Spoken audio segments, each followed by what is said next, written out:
Welcome back. We are talking about depression and antidepressants this week. Before we get started, we would like to know one thing you've learned. If you want to post it at the end of the podcast, tag us, go to brainwarriorswaypodcast.com. You can leave us a question or a review. We'd love to read your questions. But we want to know one thing you've learned or one question you have. So make sure you post that. So, speaking of reviews, love hearing great information about how to keep our brains healthy, learning so much, and we'll be checking the podcast, and we'll be checking the products I use to see how they rate. I'm now equipped to find out with the app Think Dirty. Yep. My concern is, will I be able to find products that do what I really like or not? That review is from Gem60, Jemm 60. Awesome. And we will answer that question in our question and answer section, Gem. Thanks. So when I met you, one of the interesting things when I got my brain scan 2 weeks after I met you, you were showing me my brain. You showed me where it was hurt. And you asked me when I had a brain injury, and I didn't recall having one, but you were basically showing me where it was hurt, which made my frontal lobes a little sleepy. Made one of my frontal lobes like pretty sleepy where you could see where it was hit. And you said, I told you when I went through depression after my thyroid cancer. And you said, well, I hope they didn't put you on Prozac. And I literally, my jaw hit the table and I went, why? And you said, because it would be a terrible drug for you with a sleepy brain, with sleepy frontal lobes, it would be the wrong drug for you. And I was like, that just explained an entire year of my life that I would rather erase. So let's talk about when someone is put on the wrong antidepressant, or any antidepressant really, how it changes personality. Maybe it changes it for the good if it's the right thing, but maybe not if it's the wrong drug. Why does it change your personality? And if millions and millions of people are taking them, 23% of women between the ages of 20 and 60 are taking antidepressant medication. Just think about that. I mean, think about, this is tens of millions of people are taking antidepressants that are almost always prescribed without any biological information. Right. That sounds crazy to me. And it makes me angry. Okay, as the person who was put through it. Listeners should probably hear a little bit more about what was going on. Well, so I'm actually writing a book right now about that time in my life, and it's hard to get through certain parts of it.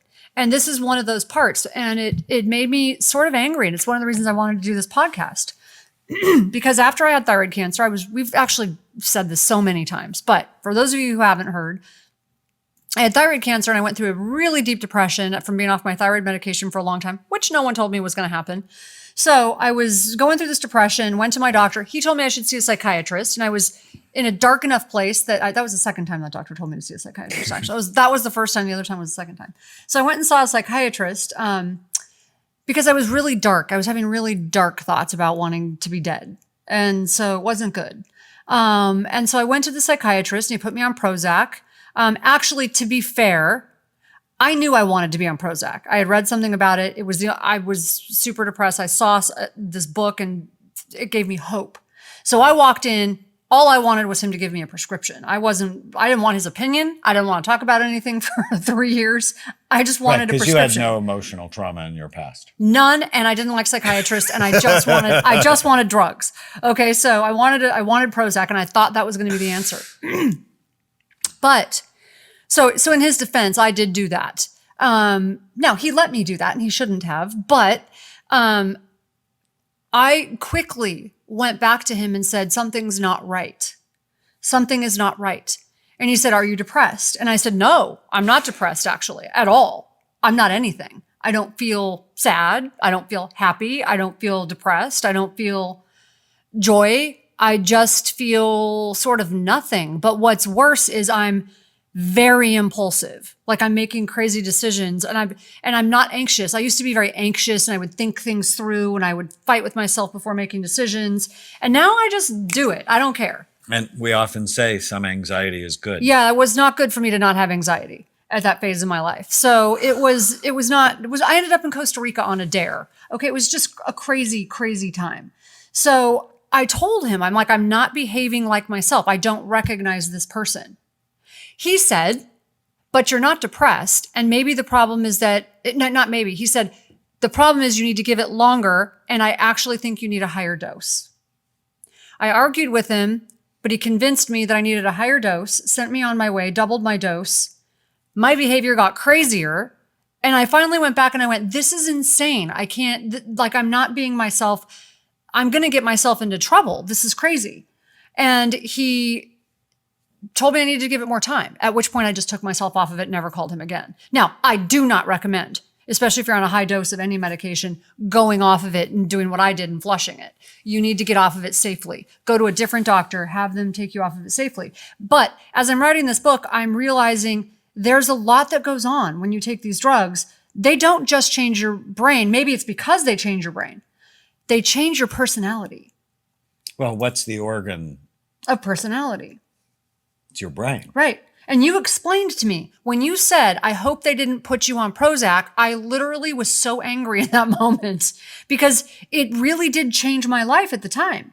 And the reason you said that was because Prozac, while it increases serotonin, decreases frontal lobe function. And my frontal lobe had been hurt in an accident.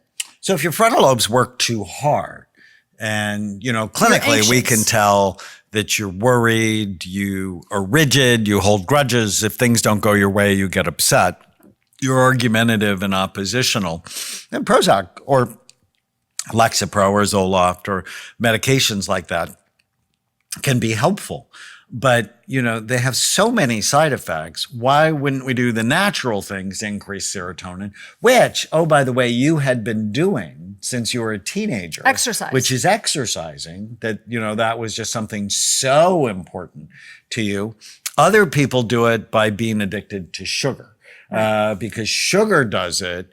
The problem is it makes you fat and unhappy and diabetic and all sorts of problems, right? So we're fans of exercise. We're definitely not fans of sugar. Right. Or at BrainMD, we make serotonin mood support with 5-HTP and saffron, because saffron has been found head-to-head in over a dozen studies to be shown to be equally effective to antidepressants, but with virtually no side effects. In fact, it's pro-sexual, it's pro-memory, it helps with PMS. So there are other ways to do it, but it goes back to the question of, well, why are you depressed? Is it, in your case, thyroid? And actually some unresolved emotional trauma. Nope, not me. I'm fine. Not me, right? And then the GI problems that you had. I mean, people just don't think about that. If your gut's not right, your brain is not right. I remember getting so mad at you, and I'm like, this is why I'm not dating a psychiatrist, because you start going down this list of reasons. I'm like, oh my God, he's trying to fix me. I fixed you for me. Oh, that's so funny. So if you're on medicine and it's really helping you, then I would just go to church and light candles and be grateful for that, right? The brain is an organ like the heart is an organ. The brain can have problems. If you need medicine for diabetes or heart disease or hypertension, take it. But when it comes to the brain, I just want to make sure people are doing everything they can to support their health. And I would say this if you had heart disease too. You want to do everything you can to support your health. And then perhaps if you need medication, do it in the context of the Brain Warriors Way mindset. Right. And if you aren't sure, I really think you need to go to someone who really understands what kind of changes can occur when you take certain antidepressants, because, like I said, it can change your personality. And the problem I have with that is if it changes your personality and you do something that you never normally would have done, whose fault is it at that point? Yeah, you have responsibility in it, but it's a little weird, right? Now we open this can of worms. Uh-oh. Right, we open a can of worms. Talk about free will. Yeah, which I don't like talking about. Way more complicated. And I don't like talking about it because think. I tend to really be into free will. But when I start to really understand our work, I know my free will was altered. I know it was. And free will really is frontal lobe function. Right. And if your frontal lobes were hurt in the rollover motor vehicle accident, and then someone put you on a medicine to lower frontal lobe function further, and then you do something that's not with your moral code. And it was someone I trusted. It's easy to say you're bad when the fact is it's more complicated. And one of the reasons we want to educate you, we want you educated, is because we don't want you just trusting someone like I did because they have credentials or a lot of education. Yes, you want to go to someone who's well-trained, but you also want to be your own advocate, because that's what got me into trouble. And when I tried to say no, I was struggling with, well, he's the one who's the doctor. Shouldn't I be listening? Yes. No, I will MD never do that again. Stands for minor deity. Yeah, he's not my daddy. Not going to do that again. All right. So what's the one thing you learned from this podcast? Please post it on any of your social media sites and hashtag Brain Warriors Way podcast. Leave us a question, a comment, a review. We alter the podcast from some of the reviews that you left us. And if you leave a comment, a question, or a review, we'll enter you into a raffle to win one of Tana's signed Brain Warriors Way cookbooks, which are amazing. Stay with us. If you're enjoying the Brain Warriors Way podcast, please don't forget to subscribe so you'll always know when there's a new episode. And while you're at it, feel free to give us a review or 5-star rating, as that helps others find the podcast. If you're considering coming to Amen clinics or trying some of the brain healthy supplements from BrainMD, you can use the code podcast10 to get a 10% discount on a full evaluation at amenclinics.com or a 10% discount on all supplements at brainmdhealth.com. For more information, give us a call at 855-978-1363.